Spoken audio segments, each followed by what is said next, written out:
Hello everybody, this is Chromsco018, and I've got 3 more videos to upload tonight. Try to upload anyway. Okay, this is my thoughts on My Hero Academia Season 3 Episode 23. Yeah, this essentially is the rematch of Midoriya and Bakugo. And Bakugo starts letting out all his frustrations and stuff that he's been holding in ever since All Might's fight with All For One. And the fact that essentially we find out what happened to the girl. She can't work as a hero anymore. The girl, the teacher, the pussycat, since she doesn't have a quirk anymore, she can't work as a hero. Which makes me wonder what she does, or if she's even capable of working, because when they found her, she was essentially just laying there with a blank stare on her face. I don't know if that was temporary, permanent. If it was permanent, she's probably, I don't know, in some kind of hospital or something. If it was temporary, that makes me wonder what she's doing now. Because I don't know if she lost all the information from her quirk, because her quirk allows her to find information on people, or I think their positions, so maybe she didn't need that information afterwards. I don't know. But it makes me wonder what she's doing now, because she doesn't have a quirk anymore. She can't really be a hero. But yeah, Bakugo starts freaking out that he thinks he was essentially the one who caused All Might to lose all his power and have to retire. Which we know is not true, because it would have eventually happened anyway.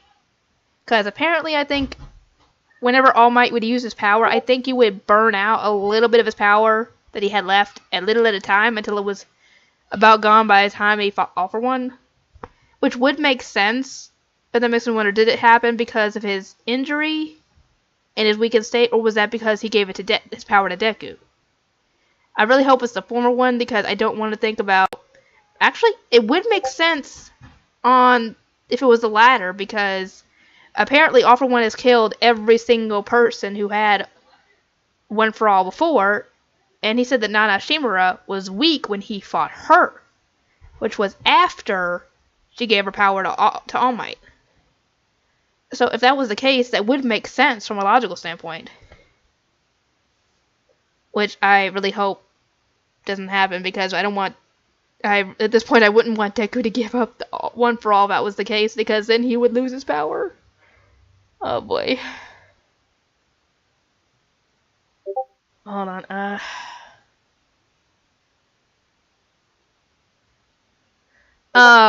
just so you guys know, the whole Dion situation. Apparently we've got a mole in the Discord.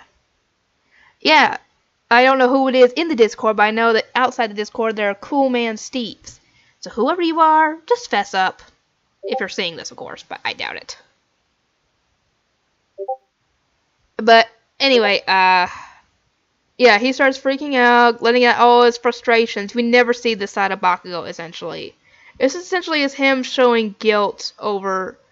Because, like I said, he thinks that he was the one who caused All Might to lose all his power in the end.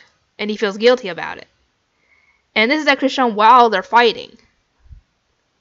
And the sad thing is that apparently, even though... Because, I'm jumping ahead.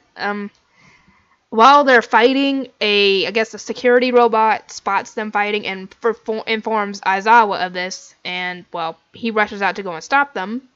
But somebody stops him. And I thought maybe it might have been a villain, but nope. Okay, so it's not Jose.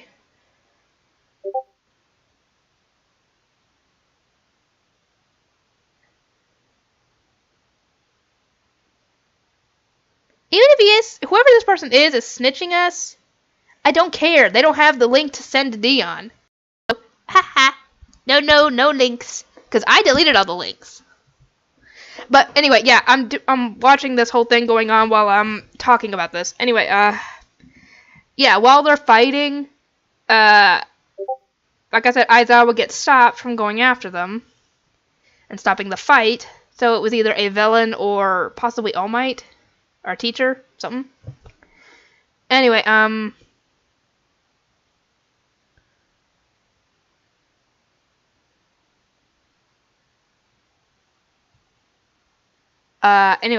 sorry, I keep pausing. I don't need to pause, but I'm trying to think of what to talk about in this whole thing, because the whole thing was this fight. And, okay, while they're fighting, Midoriya, he actually, they actually let out some details to each other about how they're feeling about each other, because Bakugo is mad that the person that he has been leaving in the dust this whole time, he is now having to chase, because essentially Midoriya has gotten ahead of him by getting his provisional license.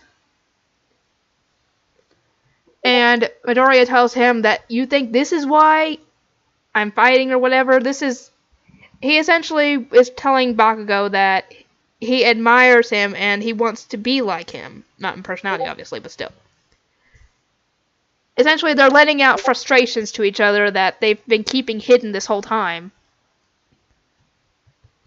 And while all this is going on, Midoriya actually loses control over full cowling, and he goes up in percent a little bit, but he doesn't get hurt.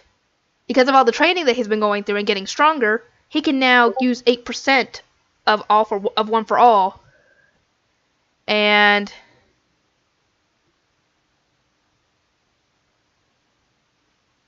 yeah. Anyway, Midoriya can now use 8% instead of 5%, and he essentially gets stronger and he gets faster. But even with all that, apparently Bakugo can still read his movements, and he actually manages to pin Midoriya. And Bakugo gets mad because you got All Might's power, and even with all this and you getting stronger, I was still able to beat you. And he still gets frustrated at all that, and actually All Might shows up at this point and talks with him and actually lets him in on the secret of One for All, to let him know that no, it was not your fault that I lost my power. It would have been lost anyway, essentially.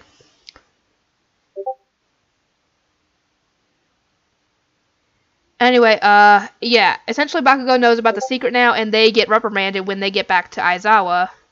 And they end up being on house arrest and can't go to, this opening ceremony for the Provisional Heroes, and to be able to get their licenses, Todoroki and Bakugo have to go to some kind of classes or something, so they can get their license. And I don't know how many months or something, but yeah, they have to do that in order to get their license, because they need, this reasoning behind this is because they need all the good heroes that they can get at this point because of all the villains and all that. Anyway, and essentially they have to clean the dorms every day and all that while they're on house arrest. And Midoriya actually asked Bakugo what he thinks of his new shoot style, and Bakugo tells him that it's too predictable. Even when you got faster and stronger, I could still predict what you were going to do. So yeah, now Midoriya's got something to think about. Makes me wonder, because of this, did they become closer or respect each other more, or what do you guys think? Anyway, that's about how this episode ended, and I hope you guys enjoyed it, and I will see you all next time.